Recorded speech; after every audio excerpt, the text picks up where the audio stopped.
sometimes you have to do bad things, or you maybe need to do bad things so that there's justice, so that there's peace. Chadwick Boseman was a huge superstar who rose to fame for his role in the Black Panther. He describes his job as humbling and loves the impact that he was able to make. There is no Black Panther without Denzel Washington. He's proud of his work in the Black Panther, and his character was faced with a lot of hard choices that made it such a dynamic character. A place where the dynamics of positive and negative seem to exist in extremes. Chadwick talks about how positive words can transform the outcome of a situation. He speaks about a specific run-in he had with Muhammad Ali during his time at Howard University that deeply affected and inspired him. I know personally that your generosity extends past what you have given on the stage and screen. He was able to pull his positivity and knowledge from all of the inspiring people around him. Chadwick Boseman will be remembered as a talented and inspiring artist. People celebrated when Obama got elected. Like, it's people that voted against him that still celebrated.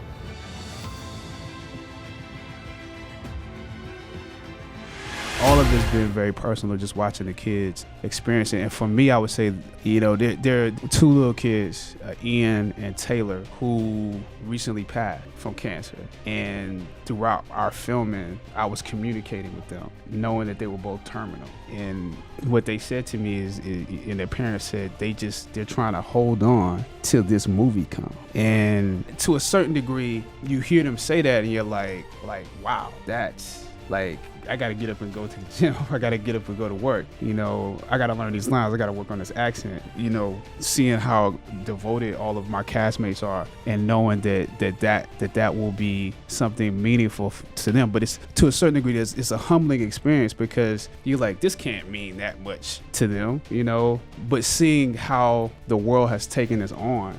A place where the dynamics of positive and negative seem to exist in extremes. I remember walking across this yard on what seemed to be a random day, my head down, lost in my own world of issues, like many of you do daily. I'm almost at the center of the yard. I raised my head and Muhammad Ali was walking towards me. Time seemed to slow down as his eyes locked on mine and opened wide. He's raised his fist into a quintessential guard. I was game to play along with him, to act as if I was a worthy opponent. What an honor to be challenged by the GOAT, the greatest of all time, for a brief moment. His face was as serious as if I were Frazier in the Thriller in Manila. His movements or flashes of a past greater than I can imagine. His security let the joke play along for a second before they ushered him away, and I walked away floating like a butterfly. I walked away amused at him, amused at myself, amused at life for this moment that almost no one would ever believe. Some of you may know the work of Japanese doctor Masaru Emoto, who performed experiments on glasses of water. He placed words, thoughts, names on the glasses of water and then froze them. And then through microscopic photography, he observed the aesthetic crystallization of the water. What he found was the crystals turned into shapes that look like flowers, look like jewels, look like snowflakes. When positive words were said over the water, when words like love, beauty, joy, Mother Teresa, and it's important to remember that it's names. The water crystals turned into beautiful shapes. But in contrast, when words like hate, envy, jealousy, and Adolf Hitler were said over the water, placed over the water, the crystallization turned into erratic, ugly shapes that seem like tumors.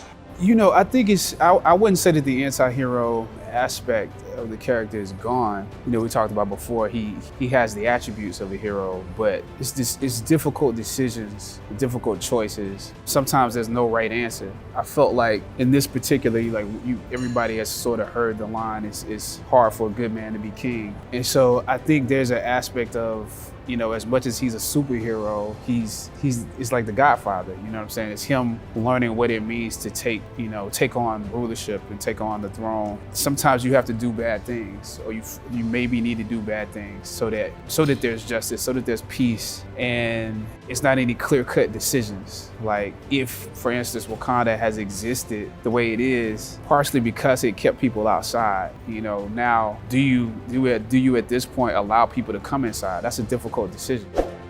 Thank you for watching, and please don't forget to like, comment, and subscribe.